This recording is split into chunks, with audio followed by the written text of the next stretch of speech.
What's up, Previews World? Troy Jeffrey Allen here, and here's another installment of what we normally would call Previews World Live, but we're doing this one a little pre-recorded, but that's okay because if you're joining us live, you're going to have an opportunity to win later. But first, let me introduce you to this week's guest, and I'm actually really excited about this one.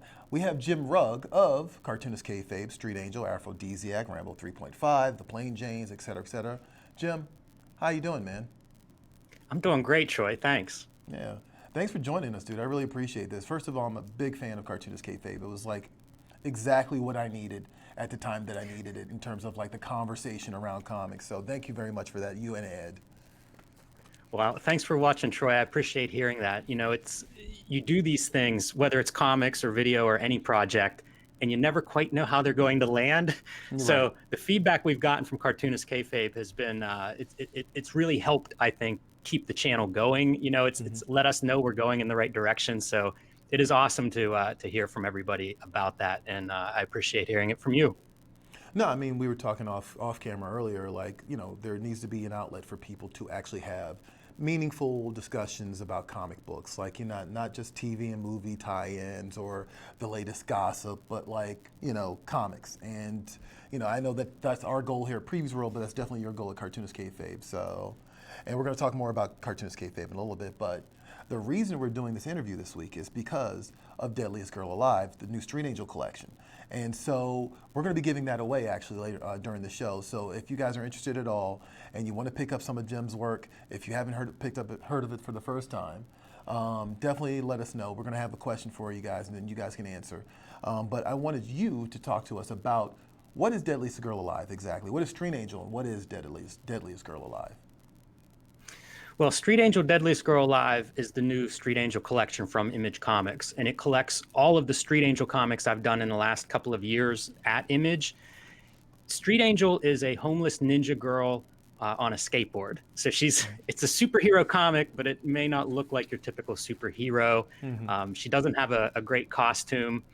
She's not somebody that you would necessarily envy. I think a lot of superheroes are built on the premise of it's our fantasy, to be like this character or that character.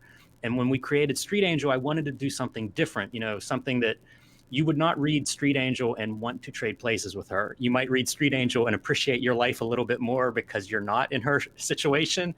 But it's an action comic, it's a superhero comic that just looks a little bit different. And it's basically Street Angel. Sometimes it's her daily life, going through school and getting in fights at school. And sometimes it's her more superheroic life where she's saving the world against evil scientists, runaway robots, ninja gangs, so the kind of adventures and actions you would expect out of a superhero comic, but maybe with a little different surface look. Yeah, no, I love that. Like, we actually recently did a top 5 toughest characters in comics, and Street Angel actually made the list. She was like, I think number 4 or something like that. So yeah, it's a fun book. You sound like, surprised. No, She actually made no. the list. No. I actually wanted her to make the list. I was actually pushing for it. Like, I think that, like, as soon as I read the description as the Princess of Poverty, I was sort of like, well, what's more tough than being poor? And It's the truth. That's part of how we design the character. Right, having to survive to eat and having to fight to eat, like, I'm like, I love that. And I've been playing catch up with the character like over the last, actually, I mean, I read like an earlier book like with Street Angel years ago.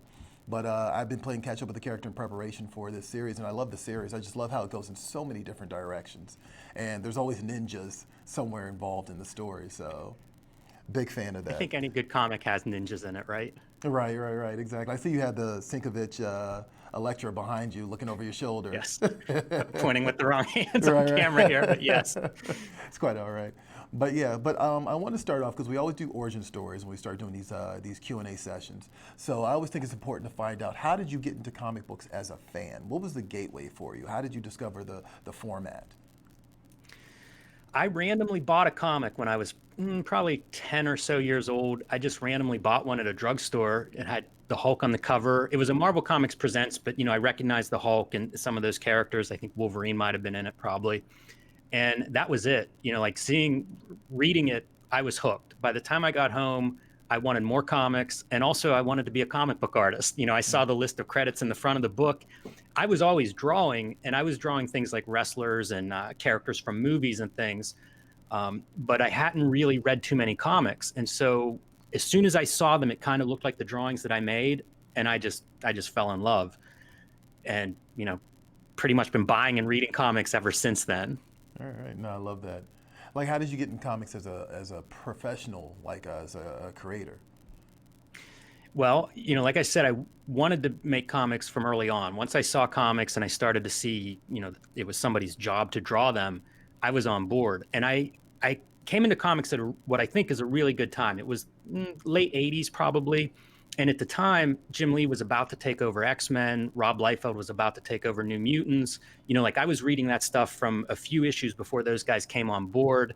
McFarlane was doing Amazing Spider-Man. It was just like, for buying comics off a newsstand, it was an awesome, awesome time. And that also coincided with like Wizard Magazine. And Wizard Magazine would show, shots of these guys' studios, and they would have articles about, how to draw comics, how to make comics. You would see penciled pages.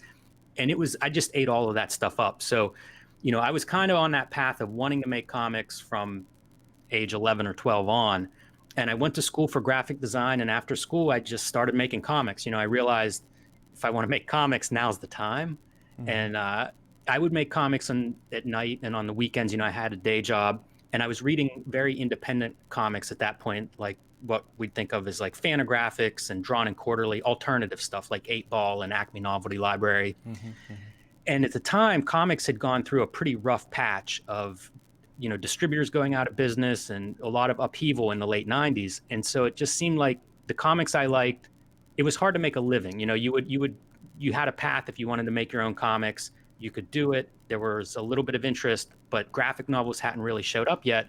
And so I started making mini comics, and I would go to these shows. You can get tables. There are a lot of comic book conventions. You could just get a table and set up. And that's what I did. And I did that for a couple of years. I met other people, my age that were making comics, and we would trade in the mail and, talk about how to make them better and, share what was good, what we found.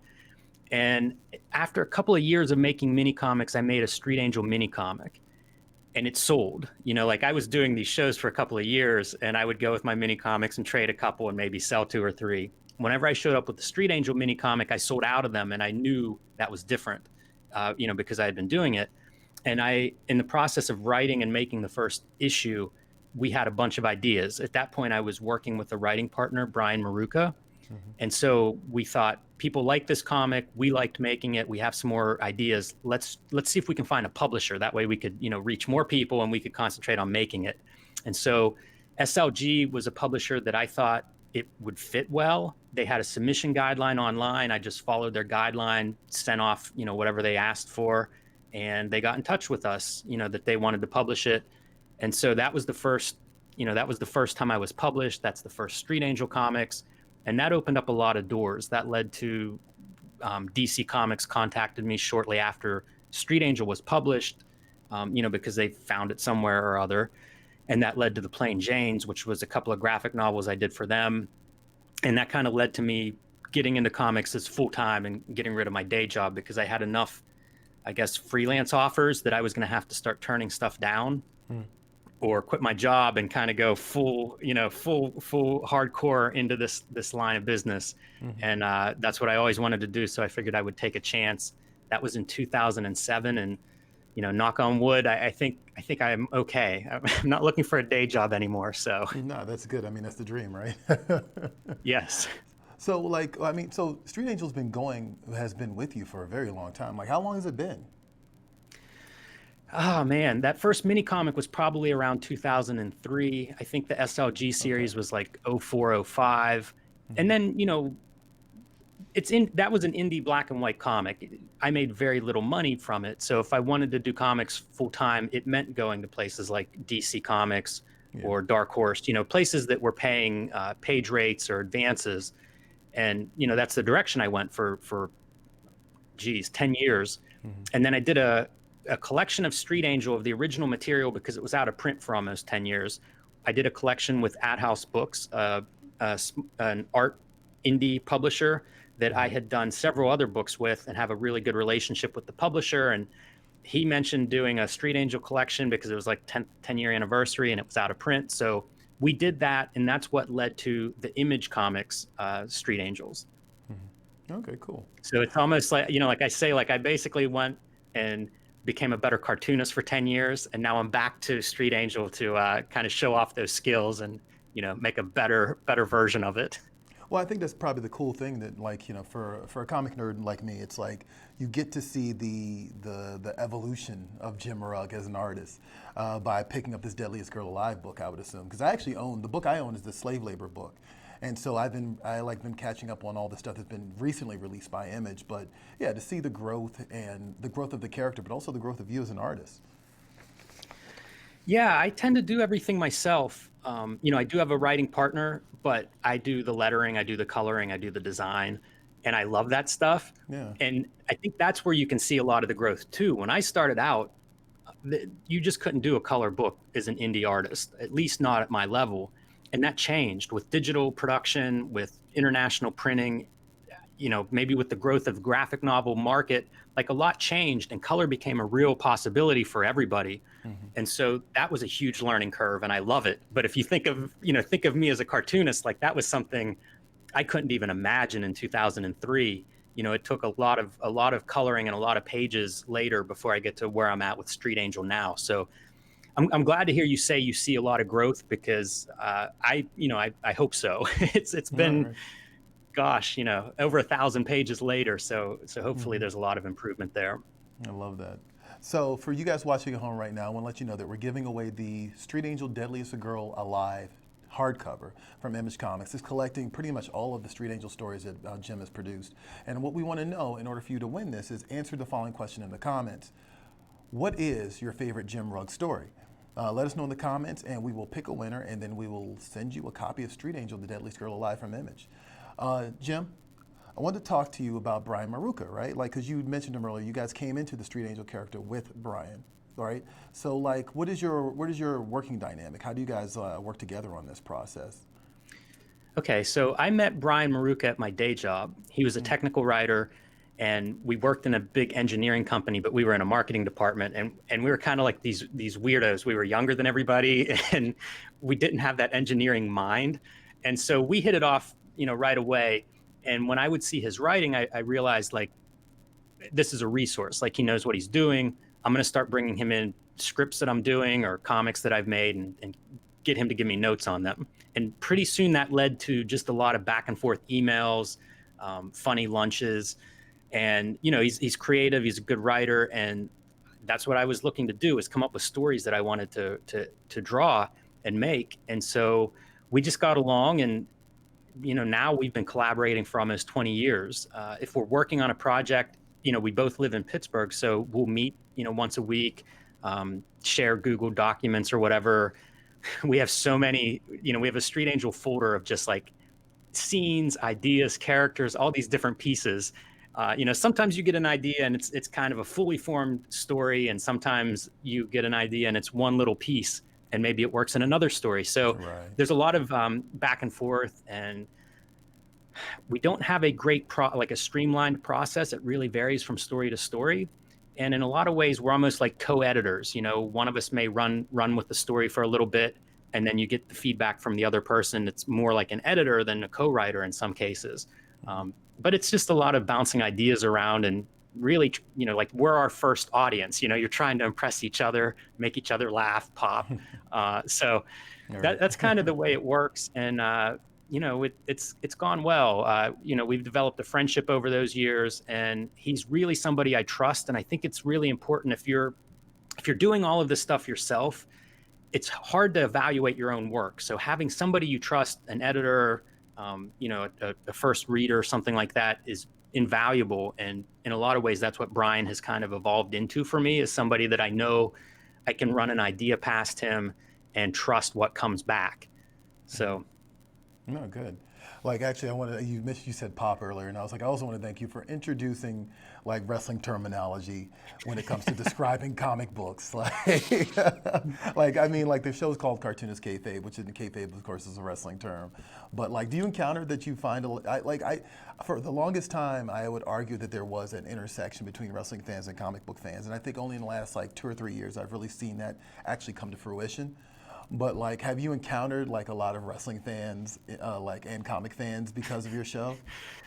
Yes, absolutely. Oh yeah.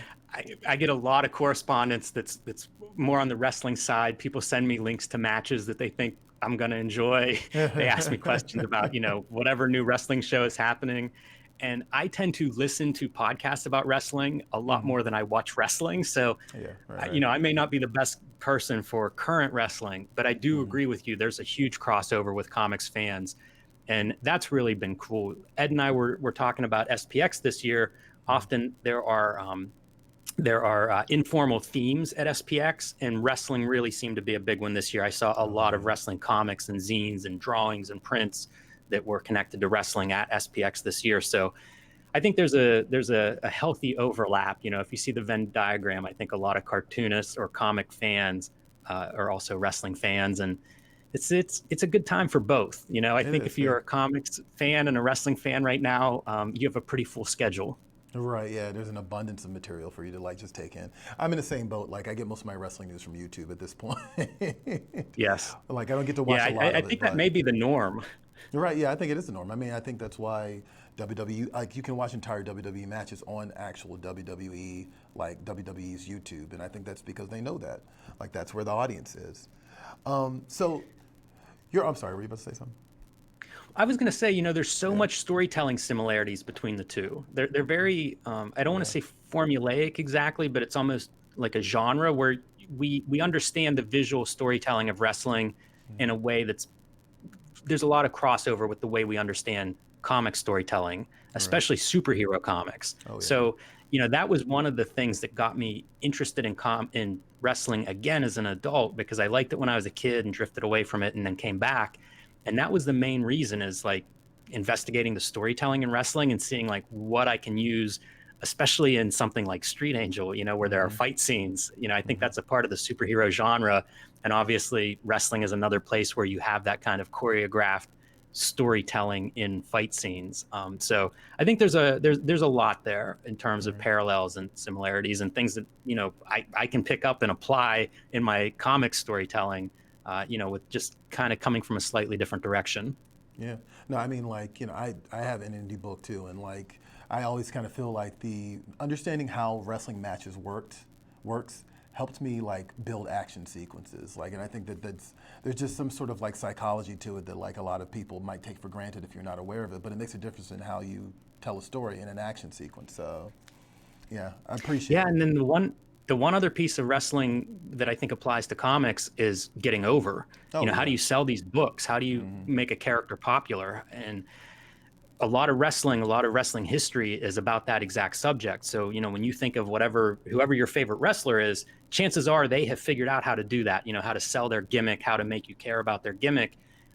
That's something I think a lot of cartoonists, we could probably benefit from thinking a little bit more in those terms when it Oh, comes yeah. to like, I've spent, half of my life making this book that I care so much about, but then, you've got to sell that book too. You've got to make Hmm. somebody else care about that book.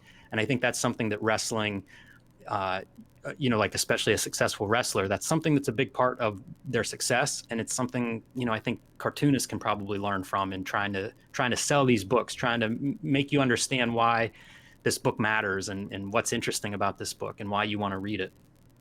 No, absolutely. Like I totally agree with you. I think that that's exactly like the best way for artists to kind of understand how to market themselves. So you're a kid in the 70s. We've kind of like, we know this from watching Cartoonist Kayfabe, right? And I wanted to ask you, like, one of the first books I picked up from you, actually the first book I picked up from you was Aphrodisiac. And it was a kind of like a riff on the blaxploitation genre. I absolutely ate it up. Like I loved it. And like I wanted to ask you what other like 1970s pop cultural influences like have basically influenced you. Yeah, Aphrodisiac. I describe that as it's part like blaxploitation film influence and part 1970s superhero comic Hmm. influence. Hmm. So those are the biggest influences. And I was born in the 70s, but most of my pop culture stuff would have happened in the 80s. But this is what the 80s would have been replaying movies from the 70s, and then like video stores came up. So movies were a huge part, and the 70s Hollywood is kind of a almost a golden age of movie storytelling. So you Oh have yeah. things like Godfather and Jaws and Star Wars and Easy Rider and Texas Hmm. Chainsaw Massacre and Taxi Driver, Halloween, all the stuff that you would expect, me to say, and things that I would have encountered when I was looking for what are good movies, what should I be renting now that I have access to a video store. Hmm. All of the usual suspects are there. And then at some point I saw Willie Dynamite, and I think it was just randomly on TV when I happened to be looking for something to watch, and it clicked to me that like Willie Dynamite, which part of the blaxploitation film movement, probably from, I don't know the year, but probably like 75, somewhere around there. So it's clearly in that 1970s decade. Hmm. It has that aesthetic, but it also made me think like superheroes, because Right. he has these amazing outfits that he wears. He drives a car that could be the Batmobile, if you just shift into a different Right. channel or whatever. It just really felt like the storytelling had this real similarity to superhero comics. And that's what clicked for me and what kind of started me thinking in that direction, Hmm. in terms of the aphrodisiac character. And then it was just the rabbit hole of research, of like going through and starting to look at these movies. And I was shocked in a way by what I found, because so much of what I knew about blaxploitation film was, it was kind of played humorously in whenever Hmm. I would see something about it, Right. like a parody or something, say Like on The I'm Simpsons gonna or get you, something like sucker, or that. something like that. Yeah, Hmm. exactly. And, that's certainly valid. But when I went back and started watching some of these films, it's like, oh no, these are just great films. Hmm. And I felt a kinship because it was like people working outside of the system in a lot of cases making these films. And it's very similar to indie comics, where it's like, I don't want to do, I don't want to work on someone else's characters and be beholden to their editors and limited in what kind of stories I can tell. I want to Hmm. make my own. So like that's Right. what I was attracted to with indie comics. And I saw some of that kind of energy when I started watching these movies. And so, it just kind of grew from there. And definitely, that's one of the source materials for Aphrodisiac for sure. And so you guys heard it here first. The Batmobile is a pimp mobile. Jim just said that, basically. In a very roundabout way, he just said that. I might add the Mach 5 from Speed Racer into that equation I, as well. you know, I think several of these great vehicles, they cross over. actually, I'm with that too. Matter of fact, Speed used to have the little handkerchief around his neck. So, I'm just saying, it's a little bit of a flamboyant 70s pimp thing probably going on there. um, Perfect. so I want to talk to you about Rambo 3.5, right? Actually, first of all, have you seen any of the other Rambos after 3? I saw the fourth Rambo, You're right, but I yeah. have not seen. I haven't seen the newest one, Last Blood. I haven't seen Last that Blood, one right, yet. right. Did you see John Rambo, the one before that? Yes, yeah, I like Okay, that one quite a okay. bit. That I can't remember. I think that movie was announced, and that's part of the reason that I thought, oh, I should do a Rambo. I need to do the Rambo 3.5, because Right, when the fourth one was announced, it's like there's some, you're not addressing some of the stuff from Rambo 3 that's, let's say, problematic now. right, yeah, And so yeah. it opened the door for Rambo 3.5. Right, right. Actually, I'm not sure if it was on your show or maybe I was listening to something else. I think it was right before Last Blood came out. But people started talking about, I'm a kid of the 80s, and so I remember kids dressing up like Rambo, and just how bizarre that is now. Like, you know what I mean? Like this PTSD anti-hero, like, is like a Halloween costume for kids. And then they made a cartoon for it too on top of that. Like, this just There were time. action figures, toys. I Yeah, remember, I yeah. think it was Super Soakers when they first came out. They looked exactly like real guns, and like real military guns, rocket Right, launchers yeah. and some different machine guns. And when I was a kid, all of my friends were into all of, like guns were such a big thing. Hmm. All of the action movies, like the Arnold Schwarzenegger movies, they all featured those kinds of military guns, which of course have gone on to horrible things now. Right, But that yeah. was just common. Like when I was 10 or something, you would rent a movie, and the big thing was, it's an R-rated movie, but it's rated R because of the violence, mom, it's all right. It's okay, right, exactly, yeah. No, I don't know, what kind of impact that has on where we're at today, but it was definitely, it felt like, half of my childhood was gun commercials. yeah, no, I know, I'm in the same boat. Like, there's just stuff I watch now from the 80s. I'm like, this kind of passed for a kid's movie, like Gremlins. Like, just like this Yes. passed for a kid's movie. Like, that's really strange to me. But like, so what was like, you talked a little bit about already about like the initial idea for Rambo, but like, what was the overall goal with the Rambo 3.5 comic? Because he wasn't like a Reagan era character in the one you did. Like, he met George Bush Jr. So like, yeah, Yes, what was the right. idea behind that? Well, it was definitely, a joke. It's a mini comic. It's meant to be funny and kind of a satire a little bit on the times.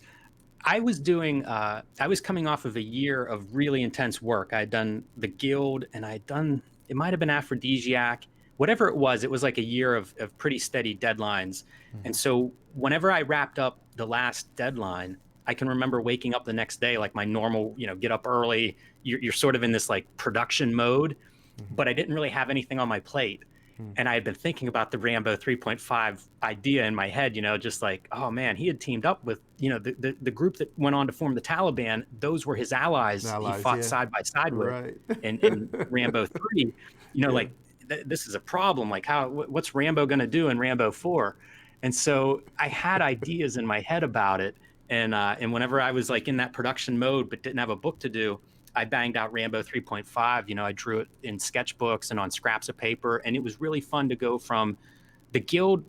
Is a work for hire kind of book. I had a colorist, writer, colorist, letter, so it was much more of that production model comic, like a Marvel or a DC comic is produced, versus my more DIY indie mini comic roots. Right. And Yeah. so part of doing Rambo 3.5 was like a chance to get back to that indie. I'm just going to make this thing. I'll photocopy it. I think a show was coming up, like a Space in Ohio, a small press show that I would do. And it was like, great, I'll have a mini comic, to debut at this show. So all those things converged, and it was just a matter of like, this is the perfect timing. I've got a week to make this thing, and just very fun. I mean, that's one of the great things with comics is the range of what you can do with comics. And like, you can sit down and draw this in a sketchbook, run to Kinko's and photocopy it, and you've made a comic. And Right. so, Yeah. Yeah. part of it was just it fit my schedule. It was unwinding. It was fun, and the timing was perfect. Yeah. Actually, how did you get involved with the Guild? Like, where did that project come from? Like, it was just a I had contract deal? done Or, Yeah, I do work for hire. I have done work for hire, working through with Marvel, DC, Dark Horse. I think I even did work for hire with an Image book at one point. So that's part of my practice too. I'm a freelancer. I said I'd quit my day job. So I do a lot of freelance illustration, and sometimes that's freelance in comics. And I had done a Dr. Horrible short story for Dark Horse Presents. Dr. Horrible was a Joss Whedon property, and they've done a lot of Joss Whedon comics. So they did a Dr. Horrible comic, and the story that I did featured Felicia Day's character from Dr. Horrible. She saw that comic, and I guess she liked how I drew her and everything. They were working on The Guild is Felicia Day's web series turned comic. And so, she wrote the comic and was working with Dark Horse on the comic and saw my artwork and liked it.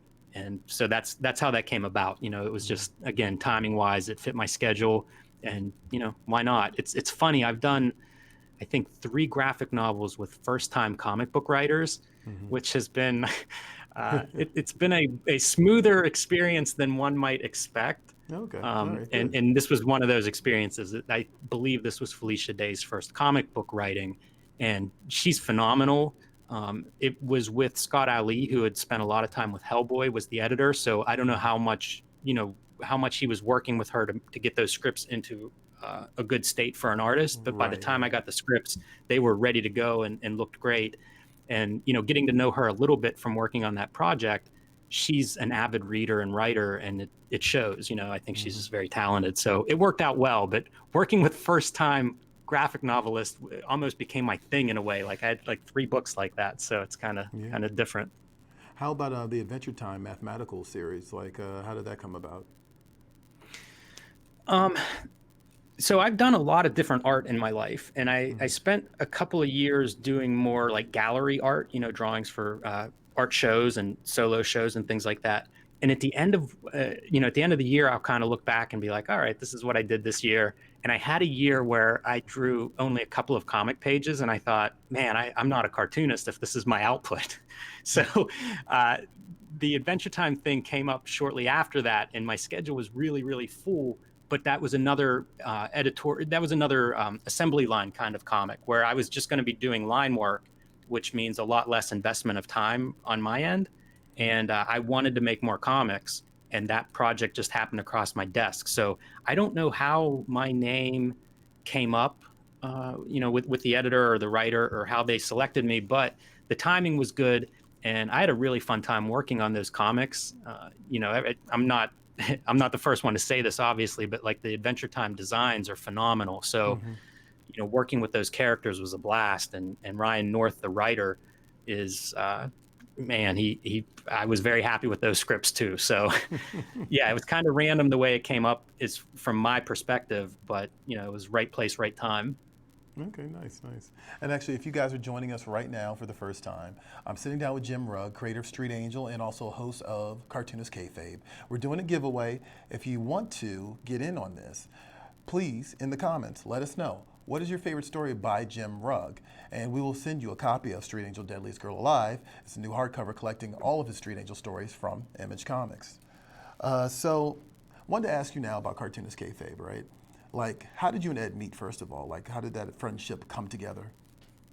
So Ed is also from Pittsburgh, and Pittsburgh's a pretty small town. Everybody kind of knows about each other. We met through a local comic book shop because, we were three or four of the people that are making comics. You all sort of congregate in your comic shops Right. and know about each other. And I was working with Jason Lex was the other cartoonist that I was friends with, another guy who was trying to make comics. We would meet once a week, new comic book day. And then we'd go get coffee and look at whatever we were drawing, what we had done that week. Ed found out this was happening. He wanted to make comics. He was making comics. So he just showed up one week and that was it. He came back every week after that. We did this for a couple of years. And in the course of those years, we were all making mini comics and going to shows. And so we started traveling together. And, we've been in touch ever since and continue to go to shows and meet up and, read each other's work and give feedback. So we would go to shows as far away as like Charlotte, and that's about an 8-hour drive for us. And I would describe those car rides as basically like my master's degree in comics making, because comics are what we talked about, and sometimes there was another person with us, like Tom Scioli went on a lot of those trips. Jason Lex went on some, but it was just comics talk. And then you'd get to the show and it'd be a weekend of like rubbing elbows with all these cartoonists and talking shop with them, and then get back in the car and drive home and share whatever, we all picked up at the show and what we learned, who we talked to. And, like we all enjoyed that. And we would talk about kind of like, this is great. We should have our friends come and make the trip with us, and this would be really fun. If we could record this, it'd be awesome. And so that's kind of how it grew. We went to a show last year, Baltimore, in the fall. It was about a year ago, now. And Ed had this idea of let's start a YouTube channel. It'll be basically like these car rides. We'll talk shop, we'll talk about what we're reading, and we'll start with Wizard, like we'll go through Wizard because we had both had the experience of looking at Wizard as adults. Like, we read it intensely whenever we were kids, right, and then threw them away or, gave them away or what, didn't think about them for 20 years. And then whenever we went back to them, it was like the strongest nostalgia. It was almost like a drug. Like you could almost feel neural pathways in your brain firing again for the first time in 20 years. And it was a weird feeling. We both had it, and we thought that would be the perfect thing. We can start with that and then expand, and show our work and process. And who knows, it's like I said, it's hard to predict how these things may grow or, if anybody's even going to watch. Turns out we weren't the only people that read Wizard as kids, right, and had that affection and nostalgia for it. And so like it hit right away. People could understand what was going on. We go through those magazines. We've gone through 3 years now of Wizard. So it covers, I think it started in 91, maybe. I think we're up to like mid 94. Okay. But also that's a great period of comics history. A lot of it has been somewhat disregarded because it's a speculator boom, so there's a lot of terrible comics that are produced in that time period. But, there's a lot of great comics, and there are a lot of comics. There were a lot of readers at the time. So there's a lot of stuff that people remember from that era. And Wizard provides us with a timeline to basically talk about all kinds of comic stuff that we remember from that time period. And we have been able to bring in all sorts of things. Something that's mentioned in an interview as an influence might be something that we spend 20 minutes like, okay, let's look at this comic, from the 70s that Steve Bissette says is good or whatever. Right. And then we'll do other stuff. Like we'll do a comics journal issue from the same time period. So we can see like, well, what does 1992 look like from a different reader, like a different Right. perspective in comics. Hmm. And it's been kind of a history piece. And then it just grew. We do a weekly show where we talk about what we're working on, what's happening with us. We do a lot of what we call show and tells, where we'll bring in, just something from our collection that we think's exciting and we want to show off and share Yeah. and Hmm. point out why it's good. It's comic book, it's everything we love about comics is really what the show is. And Hmm. that's a lot. That Yeah. encompasses everything from books that we love to artists that we love to some obscure thing that we heard about or something that's in the comics news and we have an opinion on. But it's really just celebrating. You can see behind me shelves of books. I think most comics fans have some version of this. We're collectors, so it's a chance to show off that collection. Oh yeah. And it's a lot like when I first discovered comic book shops. One of the best things was it's a store full of people that also love comics. I grew up, I was the only guy I knew that liked comics. Right. So Yeah. when I Yeah. found comic shops, it was so great to walk in and be like, yeah, man, what about this comic? Tell me about this. Or have, a lot of knowledge that I just was never around before. And a Yeah. lot of just other people that love comics. So we would be talking about, whatever the cool thing was, what we had found. And that's a lot of what Cartoonist Kayfabe is. Yeah, yeah. No, and I mean, like, I think the comic shop experience, I think sometimes the comic shop experience gets a bad rep because ultimately they are community centers for like-minded people, and it's interesting because they promote discussion of comics, and I really appreciate that about your show. Is it promotes the discussion of comics? Like I discover things I never seen before. I get to go down memory lane with stuff like Wizard and nostalgia trip and go man, I remember reading this in junior high school. Just stuff like that. In that particular era too is gets maligned I think a little bit too much. We hear so much about the Rob Liefelds and the no feet and the no feet and the cross hatching and the speculator boom like you said. But to your point, a lot of fans came out of that era, so there is value there, and I'm glad that you guys are finding the value in that period because I don't want that to be the generation that gets lost by comic book history because kind of felt like that was happening up until you guys started doing this show. So yeah. Well, good. Yeah, it's been fun. And you talk about you find things or see things that you didn't know about. We do the same thing. Yeah. One of the great pieces of Cartoonist Kayfabe has been the community that has popped Mm-hmm. up around it. So there's a lot Ed and I don't know about comics, obviously. And whenever that comes up, I don't think we've come up with a question that the community hasn't been able to answer, which is incredible. If you're Right. looking Yeah. for some comic, some artist, why did this happen or why didn't this happen? Mm-hmm. Almost everything that we have put out there, somebody knows the answer to. Mm-hmm. And, that has been a really great surprise, something I never planned. When we started it, it was like, how do you make a video? It was where we were, Right. what we were worried about. Right. Right. And then all the stuff that has developed around it has sort of been, I hate to say happy accident, but some of it, I didn't think about what that community would be like. I didn't know if there would be a community. It was the Right. Right. furthest thing from my mind, and it's turned out to be one of the best parts of the experience. Is really that interaction with everyone. Mm-hmm. No, absolutely. Have any of the Wizard writers, editors, or anything like that reached out to you since you started doing these? We've gotten a little bit of feedback. At one point, it seems like there's a generation of people that were in comics that all interned at Wizard. There were a lot of people that Mm-hmm. came through those Oh Wizard yeah. offices at their peak. So Yeah. we'll hear from some of those people, and some of them are our peers. That Mm-hmm. part's fun. The biggest person I think that we've really interacted with is Tom Palmer Jr., Mm-hmm. who wrote the column Palmer's Picks, Yeah. which is it would focus on alternative comics, indie comics, mini comics. It was like the oasis when Right. we Right. look Right. back on Wizard, especially from where our tastes have evolved to. It's where first time I heard of Chris Ware or Dan Clowes. A lot of these cartoonists that went on to mean a lot to me. The first time I would hear about them was in Tom Palmer's column, and so he's around still, and we've corresponded with him, and hopefully at some point we'll get an interview with him. Nice. As I said, the channel has evolved to really be a lot of stuff, and interviews with creators is something that has we've started doing more of. So Mm-hmm. Tom Palmer Jr. is probably the guy that we've talked to the most from Wizard, although a lot of people have reached out to us, columnists or somebody that wrote an article or whatever. But he's the one that stands out to me just because I loved Palmer's Picks. Oh yeah, So for sure. that Yeah, one was absolutely. fun. I've kind of randomly bumped into, I think his name is Jim McLaughlin, who used to answer the letters column. back in the Yes. day, and like, I think I kind of terrified him for a second. I was like, wait a minute, are you Jim McLaughlin? Jim McLaughlin from like the letters column? And he was like, yeah. Pretty So, distinct. Yeah, he's had mhm. a big career.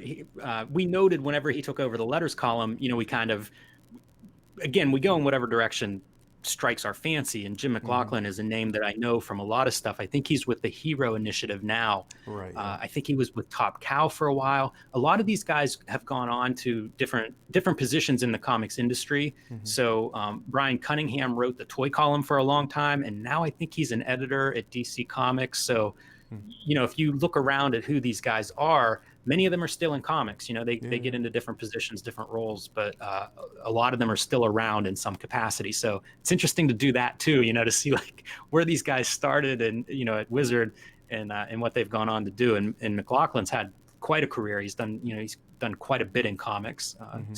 since Wizard. Oh, for sure. Actually, I just recently found out that we have a guy, Zach Oates, who does handles Diamond Select Toys here at our sister company.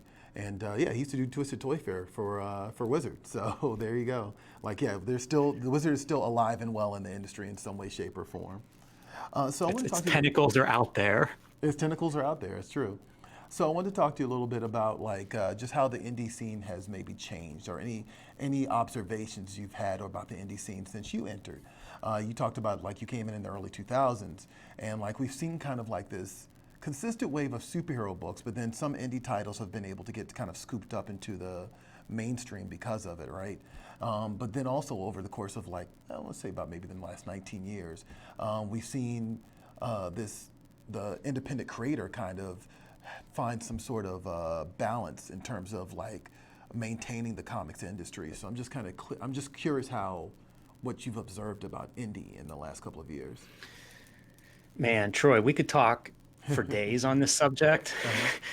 Uh-huh. It has changed. It has changed so much. It's hard to even know where to begin. Like my Mm-hmm. first SPX that I exhibited at was 2000, and we would joke at the time that there was a $5 bill and it would just get passed around from table to table because we were all just trading our mini comics with each other. Right. Yeah. In 2000 and I don't know 5 or something like that, graphic novels and manga really made an impression in like the bookstore market, and cartoonists started to get advances from like graphic novels. It really kind of exploded as like this is a new avenue for comics making, comic sales.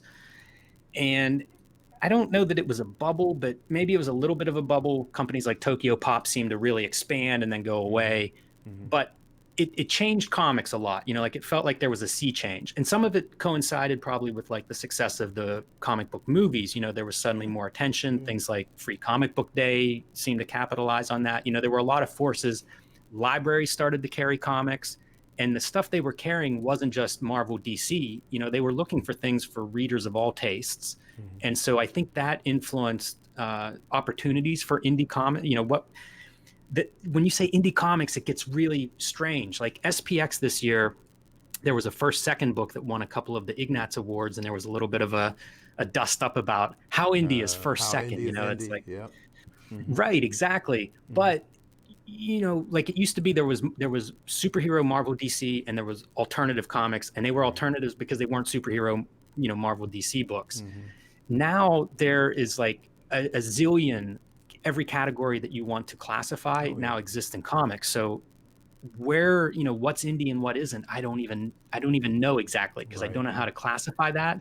If you think of like creator owned, not work for hire, there are a lot of models for that now, from Mm-hmm. self-publishing through platforms like Kickstarter or Patreon to web comics, like webtoons, or some of these things are massive. But a lot of like traditional New York book publishers have graphic novel imprints, and if you just looked at the comics, you would if it was between Marvel and DC superheroes versus indies, you would say they were indie. Right.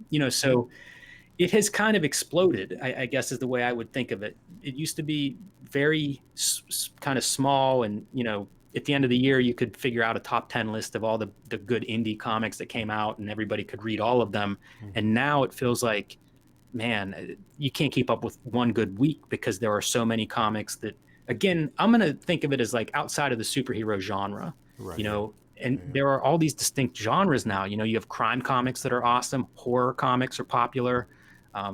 So it's great. You know, from a reading standpoint, it's great. The struggle is, it's weird to say this, but it's like there's so much good stuff. It is hard to even keep up with what's coming out, let alone try to, you know, nobody's reading everything anymore because there's so much. But the great thing is, whatever your interests are, there are books for you. Yeah, exactly. So, and also, you know, stylistically, I think besides just having some additional publishing options, stylistically now we can reproduce anything. You know, you see artists working in color pencil and watercolor, working all digital. You know, color and black and white are both options now. You know, there are ways to publish either. So it's amazing. Like, you know, the options that are available to a quote unquote indie cartoonist now are infinite. Whatever comic you want to make, you can now make. And that's pretty exciting. No, it's very exciting. Like, I mean, that's why I got into it, to be honest, because I was like, oh, this barrier to entry is officially gone. I can jump right in. And like, to your point, like we have a show that we do called Indie Edge. And we've constantly had this back and forth about how indie is too indie. And I think we ultimately settled on creator-owned alternative. Like, you know, if it's not Marvel and DC and maybe some Image, maybe, depending on what it is, then yeah, it falls in that category. And like, I think it's a good thing. I think in that regard, comics are finally becoming more like every other platform, medium. Like, comics are becoming more like television, where there's just a little bit of something for everybody and like there's a range, you know, and not just one thing dominating the market all the time. So Yeah, it's nice. I drag my poor wife to comic book shops, as you can imagine, and she is not a big comics person, but you know, you can see that difference in the comic shops. Like there are books there that she's interested in now, and you know, 20 years ago, that wasn't the case. Or you'd have to really kind of dig, or it would be some small dusty shelf or box in the back of the store. Now it's like it's most comic shops I go in now, it's well represented. Like you say, you know, there's TV shows for every interest or every age, every, you know, whatever demographic information you want to apply, there's a television show for, and I think there are now comics and graphic novels for. And you know, a well-stocked comic shop, you can find that. So you can take somebody that may not have ever read an X-Men comic, and they can still find plenty to entertain themselves, you know, walking through a shop. absolutely. And I mean, yeah, no, I think that's great. I think that's balance. So we're almost done here, but I wanted to ask you before we head on out, what's next for you? Like, what's on the horizon? What do we have to expect from Jim Rugg in the near future? All right, so I came prepared. The next you got big books. thing for me is going to be the Plain Janes. This is coming out in January, and you can see it's like a 500-page. This is a big project for me. So that'll be out in January. So the next thing for me is just, you know, selling Street Angel Deadliest Girl Alive and then rolling into selling Plain Janes. I am working on a new comic that it's based on a proposal I sent to a publisher some time ago, and it's been greenlit. So that is what I am doing whenever we hang up here, is working on that project. But it's a long way from, you know, being announced or anything I can really give specific information on. But you know, Plain Janes and Street Angel for now, and continuing work on more comics in the background. No, love it. Perfect. So And guys, always more cartoonist kayfabe. always. Like, you guys do something at least every week, right? So like, yeah, always look forward to that. Yes. It's definitely on my watch list, like every single week. So thank you very much for doing that as well. But guys, I wanted to point out that Street Angel, the collection, which is the Deadliest Girl Alive, which we're giving away right now, is in stores October 30th. So by the time you see this, it should be at your local comic shop. And if you do want to win a copy, then by all means, let us know in the comments. What is your favorite Jim Rugg story? And we'll pick a winner at a later date and then ship a copy to you free of charge. And also, actually, you guys keep an eye out, because apparently Jim has a Fantastic Four Grand Design cover coming down the road, coming for issue 2 as well. So it's a variant cover, so definitely check that out. And that's from your friend Tom Scioli, right? Scioli? Yes. Yeah, he's kind of cartoonist kayfabe adjacent. He sits in on quite a few episodes. So also a Pittsburgher. Yeah, he's part of that little circle of Pittsburgh cartoonists that we all know each other. Right. And you can see Jim. Apparently, you can see Jim at Pittsburgh comic shops all over the city. So definitely keep an eye out for him. Thanks very much, Jim. I appreciate you coming out for talking to us. I appreciate you geeking out with us about comics and just talking about comics from the '90s and beyond. I love it. Thank you very much. Well, thanks for having me, Troy. Like I said, I appreciate any chance to shine a spotlight on Street Angel. So thank you very much. Cool, cool. And the contest is still going, so let us know in the comments. And thanks for joining us, guys. And we will see you at the spinner rack right there. It's right there.